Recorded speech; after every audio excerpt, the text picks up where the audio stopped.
Hai guys, welcome to my channel. Nah, jadi hari ini gue nggak sendirian, tapi gue sekarang tersambung sama Novi, temen gue di Scotland ya, Nov ya? Hai, ya. Hai Novi. Nov, apa kabar nih, Nov? Baik-baik aja. Lumayan lah, udah balik kerja normal lagi, jadi lumayan capek.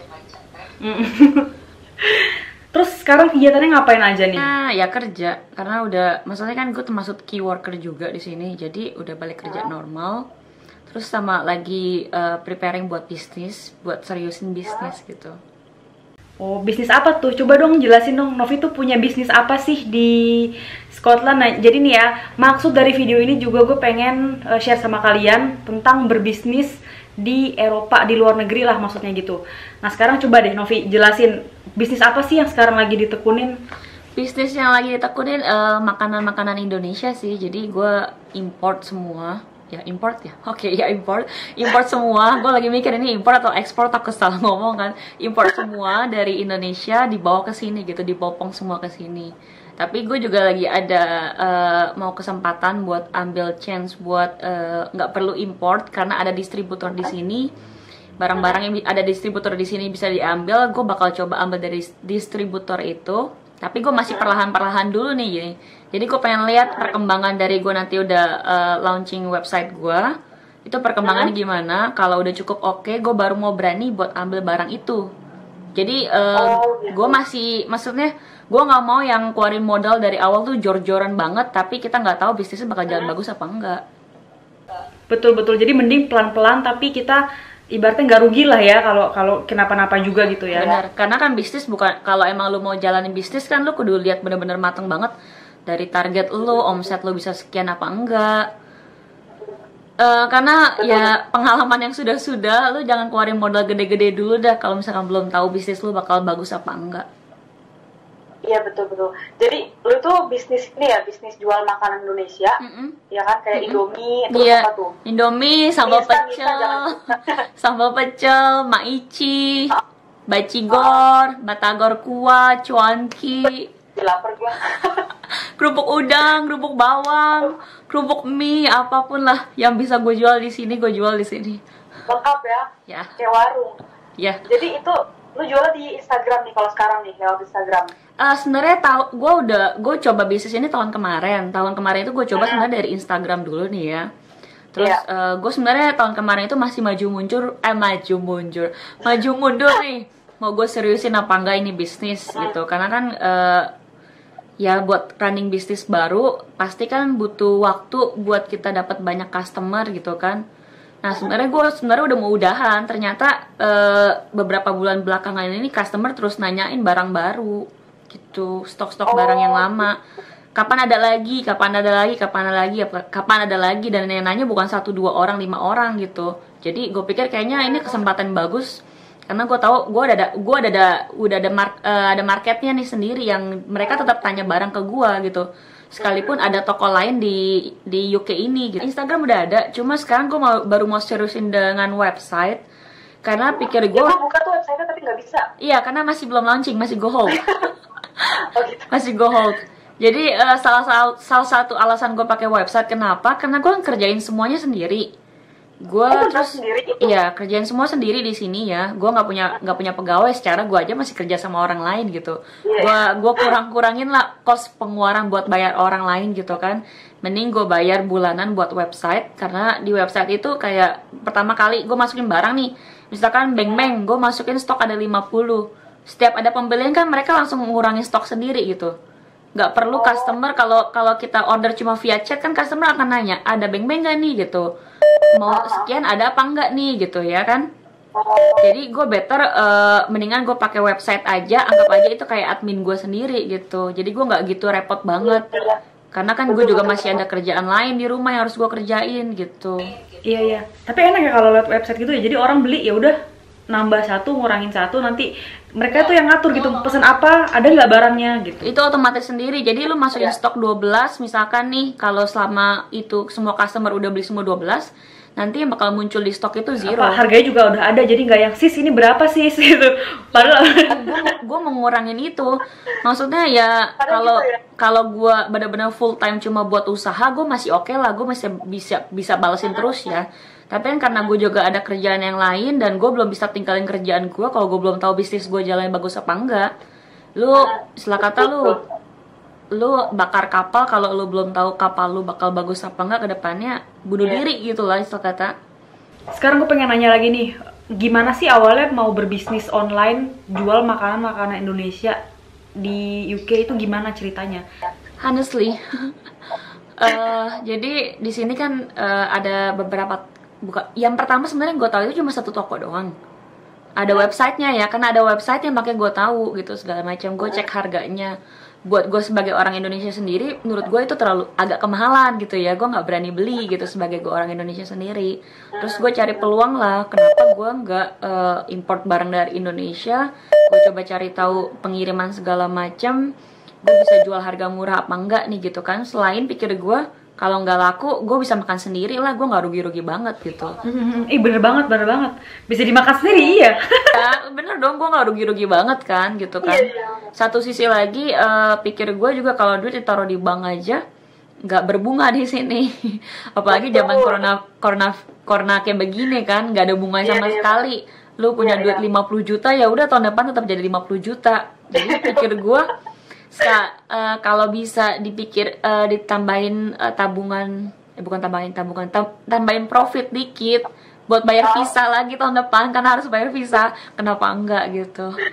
Iya bener banget loh. Iya. Terus maksudnya bisa kayak apa sih namanya, berani gitu loh. Sekarang bisnis apa? Padahal kan kita kan ibaratnya di luar negeri nih, ya kan, ibaratnya kita di luar negeri, kita nggak tahu apa-apa. Terus bisa kepikiran berani gitu, bikin sekarang itu tuh ilmunya dari mana gitu untuk berani berbisnis tuh, ilmunya dari mana? Ilmunya, gue sebenarnya berbisnis tuh udah lama banget, udah dari zamannya gue masih SMA gue udah berbisnis. Jadi kayaknya itu emang udah mental guanya mau coba bisnis, karena mental gue pengen jadi bos sebenarnya. Semoga kesampean ya. Ya kalau orang udah mental bisnis gitu ya, jadi mau gagal apa udah siap resiko, ya nggak sih? Biasanya gitu ya. Kalau jiwanya tuh jiwa pengusaha, bukan jiwa pegawai gitu biasanya. Dulu tuh hal yang paling gila yang pernah gue lakuin 2011, gue resign dari kerjaan full time gue kantoran buat jalanin passionnya gue waktu itu online shop baju. Jadi gue bener-bener gue tinggalin itu kerjaan gue udah full time, punya gaji tetap, gue tinggalin buat jalanin online shop. Terus berhasil nggak tuh waktu itu? Itu sempat berhasil, cuma karena gue waktu itu jalan berdua sama teman gue, pecah kongsi. Terus ya begitu, rezekinya kayaknya udah keatur buat berdua kayaknya. Jadi menurut gue kalau kalian yang emang jalan bisnis berdua, jangan pisah deh. Karena kayaknya emang udah tiap orang tuh punya rezekinya, misalnya emang udah berdua aja terus. Kalau gitu mah mending sendiri aja lah, nggak usah bareng-bareng lagi. Gara-gara itu makanya jujur gue nggak berani buat jalan bisnis sama orang lain lagi, mendingan jalan sendiri. Terus apa sih bisa berbisnis ini, alurnya gimana sih untuk, ya katakanlah gimana sih daftar usaha di sana ya kan? Terus syaratnya apa aja, apa yang harus dibayar, apa ada asuransinya, tetek bengek visa, itu tuh gimana sih peraturan di situ? Coba deh jelasin alurnya gimana. Sebenarnya cukup gampang ya. Lu tinggal, kalau di UK sendiri tinggal buka website government. Lu mau company-nya seperti apa? Honestly tahun lalu itu sebenarnya gue daftarnya sebagai company LTD. Dan itu karena gue mikirnya gue pengen taat pajak segala macem ya, kan namanya juga di negara orang, gak mau punya masalah segala macem. Terus baru tahu sekarang ini ternyata company LTD itu buat company yang benar-benar proper company yang punya karyawan segala macam banyak gitu. Dan pikir gue, oh iya, gue kan gak punya karyawan, jalanin semua sendiri. Omset gue juga pun masih bisa kehitung pakai jari lah, maksudnya duitnya nggak banyak-banyak banget gitu kan. Online pula kan? Iya, online pula, nggak punya toko segala macam. Jadi akhirnya dari LTD itu gue lagi pecah, lagi apa sih, mengajukan buat putus, maksudnya tutup, yang LTD itu tutup buat jadi sole trader. Di sini juga ada sih kayak gitu, kita mendaftarkan usaha sebagai apa sih namanya, pengusaha besar gitu kan. Ya. Ada juga yang usaha kecil, ada juga usaha sampingan kayak gitu. Ya, jadi tergantung jenisnya tuh beda-beda gitu. Apa sih? Driver online gitu loh. Apa ya? Kalau di sana ada kan Uber gitu. Kayak Uber pun mereka daftarnya sebagai sole trader itu. Gitu. Jadi menurut gue oh ya pas nih mendingan sole trader itu. Sama juga kayak fotografer gitu ya, kayak misalnya dia kerja di mana tapi jadi fotografer gitu kan. Jadi lo kerja buat diri lo sendiri, self employee gitu. Karena nggak punya karyawan dan prosesnya nggak ribet. Gue nggak tahu, setahu gue sih di Indonesia ribet ya. Di sini nggak ribet sih, cuma daftar online, bayar via online, nanti mereka kirim surat. Berapa bayarnya? Kalau nggak salah 15 pound gitu, nggak mahal deh. Oh, apa 20-an gitu ya. Terus kalau misalnya ketentuan asuransi, lo bayar asuransi apa aja tuh? Nggak ada asuransi. Nggak ada yang kayak misalnya, kan lo jual makanan nih, terus kayak misalnya kalau customer lu tiba-tiba sakit karena makanan lu gitu, itu nggak ada asuransi yang buat menjamin itu. Di Jerman ada tuh kayak gitu tuh. Jadi kalau misalkan customer kita sakit karena makanan kita ya kan, asuransi itu yang bakal dipakai gitu. Jadi kita juga nggak dituntut gitu loh, maksudnya karena udah ada asuransinya kan. Event online gitu? Iya, event online gitu. Kalau nggak salah ya, ini kalau nggak salah. Pokoknya gitu. Setahu gue sih yang kayak begitu kalau emang benar-benar punya proper restoran, kalau nggak take away gitu loh. Oh, baru tahu sih. Tapi setahu gue gitu ya, cuma gue nggak tahu sih. Mungkin di antara kalian yang punya usaha makanan di Jerman ya kan, coba bisa tulis di bawah pengalaman kalian kayak gimana ya kan. Terus kalau misalnya juga ada asuransi, misalnya lo punya pegawai nih, ini di Jerman ya, di Jerman. Kalau lo punya pegawai, terus usaha lo itu memproduksi barang yang bisa membahayakan, misalnya lo produksi mebel apalah gitu, itu kan ya ada kemungkinan misalnya pegawai lo jarinya kepotong lah, apalah ya kan. Nah itu ada asuransinya juga untuk menjamin kecelakaan itu, kayak gitu. Nggak kayak di, maksudnya gue nggak tahu deh di Indonesia kayak gimana, nggak pernah punya karyawan sebanyak itu juga di Indonesia kan. Nggak tahu company besar itu mereka juga asuransiin karyawannya apa enggak. Mungkin masuk ke jam sostek apa ya kalau di Indonesia ya. Terus pajak nih, bayar pajak tuh berapa kalau di situ bikin usaha? Pajak itu 11.850 pounds. Kalau lo nggak nyampe segitu, lo nggak perlu bayar pajak. Oh, jadi kalau misalkan pendapatan dari usaha itu nggak melebihi 11.000, nggak usah bayar pajak? Ya, setahun ya. Tahun. Oh. Setahu gue lebih kecil lah ya dibandingkan di Europe ya, mungkin ya. Kalau di sini iya lebih kecil. Kalau di sini gue cari nih di Jerman. Kemarin gue nyari-nyari ya kan. Itu paling enggak 17.000. Pokoknya di bawah 17.000 per tahun masih nggak dikenain pajak. Kayak gitu. Tapi kalau udah di atas 17.000 bayar pajak. Terus dari 11.850 ke 35.000 ya, kalau nggak salah, apa 45.000 gitu. Bayar pajak 20%. Oh, 20% per tahun tapi? Iya. Jadi selisihnya loh. Jadi misalkan dari 11.850 dapatnya misalkan 40.000. Berarti kan selisihnya itu 28.000 sekian. Nah, itu yang 28.000 sekian yang kena 20%. Itu juga bakal mempengaruhi ke VAT. Buat kita bisa klaim pajak balik. Jadi kan misalkan gue beli box segala macam nih buat pengiriman nih. Itu yang gue lihat kalau misalkan gue nggak nyampe 85.000 pound satu tahun, gue nggak bisa dapat pajak klaim pajak balik gitu.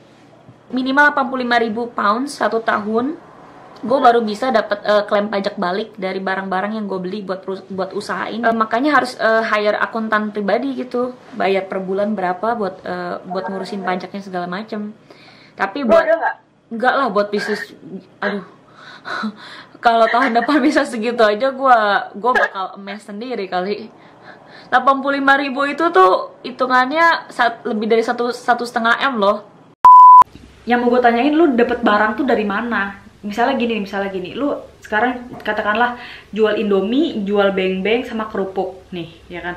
Lu dapet 3 barang ini tuh dari Indonesia langsung apa gimana? Terus misah-misah dari Indonesia?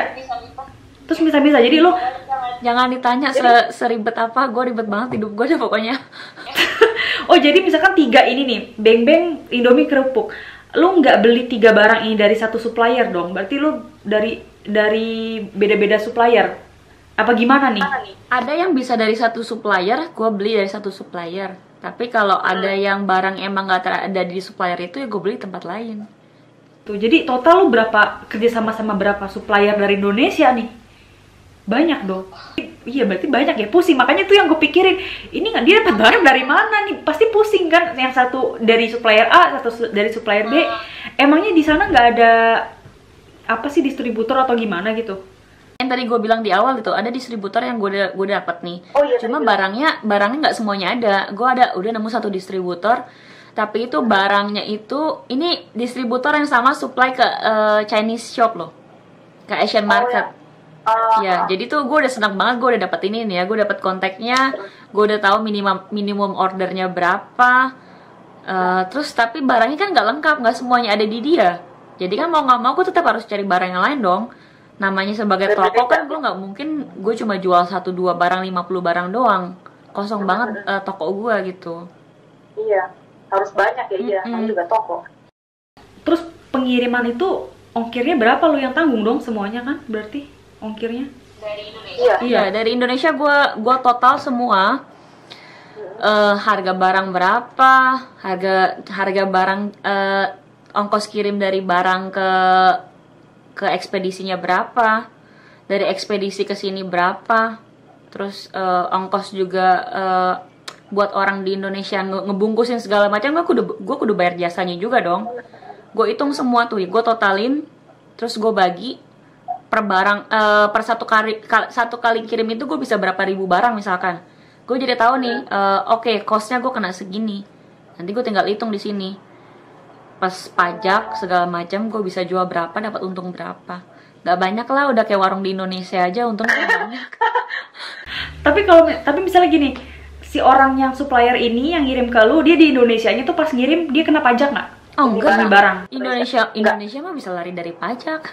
Sorry tuh saya, enak banget dah. Pokoknya di Indonesia mah bisa kaya, beneran dah. Gampang kaya. Lu coba dah lihat dah warung-warung Indomie tuh. Warung-warung Indomie apa? Abang adik segala macam yang di Jakarta. Dapat satu hari bisa jual berapa ribu Indomie, tanya dapat bayar pajak. Gampang kaya pokoknya Indonesia dah. Beda sama kita yang di sini, berasa banget bayar pajak kan. Tapi ketika itu barang nyampe di sini, lu pas ngambil tuh lu yang bayar pajak dong, iya kan? Iya, pokoknya itu pengiriman udah kena pajak segala macam. Dari omset juga nanti bayar pajak lagi. Pokoknya, iya pokoknya bedalah negara. Kalau kata orang mah apa sih, hidupnya dari pajak kita semua segala macam. Makanya bersyukur mereka orang di sini nggak kerja bisa hidup gratis, nggak bayar pajak, hidup gratis lagi, enak banget ya. Itu kena pajaknya berapa tuh kalau udah di apa sih namanya, per kilo atau per item atau gimana sih? Enggak, total berapa banyak. Terus kemarin pokoknya pajak pengirimannya bayar 21% dari pajak pengiriman. Udah, itu pokoknya udah cukup pusing dah. Pokoknya kalian yang di Indonesia kalau bisa nyumbang pajak sama negara, nyumbang deh. Siapa tahu negara makin maju ya. Kasihan ya. Iya. Nggak ada pajak. Biar negara makin maju, kata suami gue, negara tuh bisa sukses itu dari pajak dari tiap orang. Makanya jangan pada ngeluh yang di Indonesia, ya kan? Jangan pada ngeluh, ini kenapa sih begini? Ya lo aja pada nggak bayar pajak. Lu tau nggak, kemarin gue ketemu sepupu gue nih ya. Gue tau lah dia punya bisnis, omsetnya bisa sekian lah. Soalnya benar-benar proper bisnis, punya toko gitu ya. Terus dia nanya, iya, gue bayar pajak aja 1 tahun cuma 5 juta. Gue bilang, ya elah. Gue bilang enak banget. Laki gue di sini bayar pajak sebulan lebih dari 5 juta. Gimana? Makanya bayangin di Indonesia gimana gak gampang kaya. Serius deh. Ya Allah. Di sini orang bayar pajak tuh bisa sampai 10, 20, ya nggak sih? 20 juta bayar pajak. Sebulan loh, bukan setahun, sebulan. Ya, makanya di Indonesia tuh 1 tahun lu bayarin cuma 5 juta bayar. Gimana yang kaya gak makin kaya, tau gak? Nah oke nih, terus sekarang omsetnya gimana nih? Berapa dapatnya? Honestly gue sebenarnya jalanin bisnis itu dari tahun kemarin. Karena kan tahun kemarin itu gue baru sebenarnya masih coba-coba tuh ya. Gue sebenarnya udah hitung semua tahun kemarin pengeluaran gue berapa banyak, modal gue berapa banyak. Tapi kenyataannya itu namanya jalanin bisnis baru nggak segampang yang kita bayangin, nggak gampang yang kayak di pikiran otak lu, oh sebulan 2 bulan nih lu lakuin semua marketing atau segala macam, itu belum tentu jalan. Nah itu yang gue hadapin tahun kemarin sama awal-awal tahun ini ya. Jadi gue sebenarnya nggak hitung omset, nggak hitung gue bisa dapat berapa tuh kemarin tuh, karena juga banyak barang-barang gue kasihin gratis buat customer. Terus serius pikir gue dibandingin gue pusing liat barang numpuk di sini kan, kayak bumbu bambu tuh ya, bumbu bambu banyak banget kan, dibandingkan nggak jalan-jalan gue mendingan orang beli 5 biji gue kasih 7. Ternyata malah jadi bahan mereka buat promosiin toko gue, padahal gue nggak ngarep, padahal gue nggak berpikir seperti itu. Pikir gue kemarin cuma mau abisin doang, karena gue pikir gue bakal seriusin lah, gue nggak bakal seriusin bisnis ini gitu. Tapi ternyata itu malah menjadi apa ya? Itu malah ya jadi titik awal banyak customer baru. Belum kejayaan sih, masih terlalu dini bilang kejayaan. Tapi udah lumayan loh kalau tadi lu cerita. Tadi kan dicerita nih ya kan. Terus customer tuh pada bilang toko dia tuh the best lah pokoknya, ya kan? Amin, makasih. Katanya gitu karena servisnya bagus. Nah makanya buat kalian nih yang nonton, yang tinggal di UK ya kan, kalau mau beli makanan Indonesia, mampirlah ke tokonya Novi tuh. Ini gue nggak di endorse ya, ini gue nggak di endorse, gue minta dia justru buat masukin ke konten gue, karena gue pengen sharing pengalamannya dia yang mungkin berharga dan bisa bermanfaat buat kalian kayak gitu. Jadi gue tidak di endorse, dengan sukarela ya gue promosikan ini. Gue terharu banget malah tiba-tiba di kontak mau nggak diwawancarain. Gue bilang wow, gue masuk ke YouTube channelnya Rora setelah selama ini nontonnya gitu kan. Justru malah gue yang seneng karena lu mau gitu loh. Gue yang makasih lu mau ngisi konten gue, lu mau sharing buat teman-teman gue yang nonton di sini. Tuh jadi gitu ya, jadi kalau bisnis tuh emang harus sabar, intinya ya harus sabar. Punya tahanan modal. Karena ya kayak kita tahu lah, 1 bulan, 2 bulan, 3 bulan, semua orang kan butuh marketing. Tapi marketing yang paling cepat itu menurut gue dari mulut ke mulut sih. Apalagi kita nggak cuma jual barang, tapi kita juga jual servis kan. Kalau orang suka sama kita, mereka bakal dengan suka hati promosiin kita loh. Serius. Itu yang gue rasa sih. Kita nggak perlu minta tolong mereka. Nanti kalau barang nyampe tolong di mention ya, tolong di tag ya, di foto ya, segala macam. Tapi kalau mereka emang happy sama kita, mereka bakal dengan suka hati. Gue pernah tuh ya, tahun lalu gue masih inget banget. Ada teman online juga, terus dia juga beli barang di gue kan.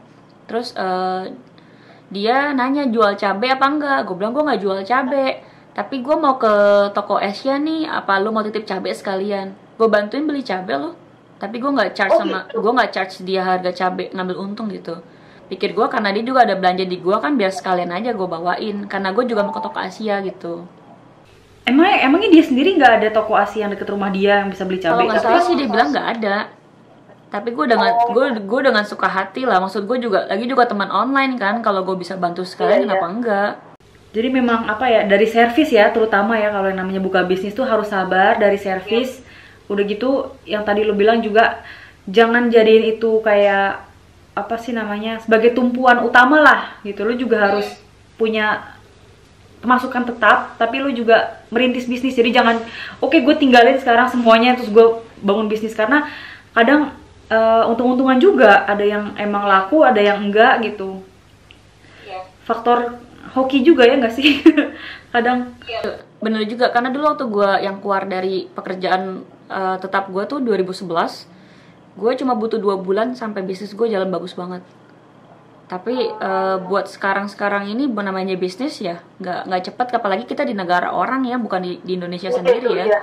Kalau di Indonesia lo masih banyak saudara, temen segala macam, lo mungkin bisa kerahin mereka. Ada juga yang katanya kalau buka usaha nih restoran di Indonesia, lu hire orang aja buat ngantri gitu kan. Jadi narik perhatian orang. Orang mikirnya itu rame gitu. Iya, kalau nggak lu undang keluarga lu buat makan di situ. Jadi seolah-olah rame nih. Orang bakal mikir kan, oh restorannya enak nih gitu. Marketingin gitu.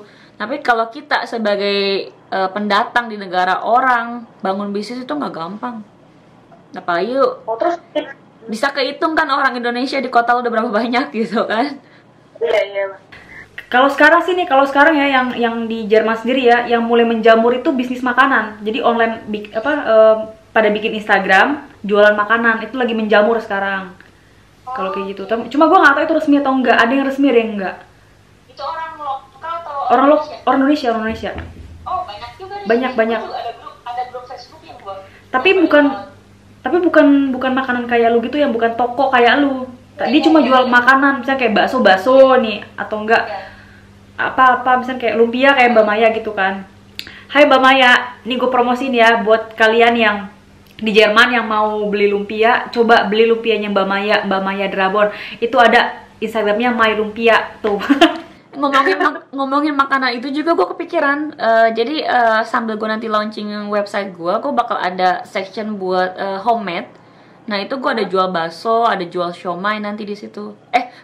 Bakso pempek. Gitu. Tapi gue nyetok ya semua, jadi gue masukin ke freezer.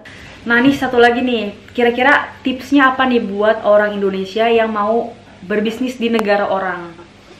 Tipsnya, menurut gue cari passionnya apa. Kalau passionnya masak ya bisa jual makanan online.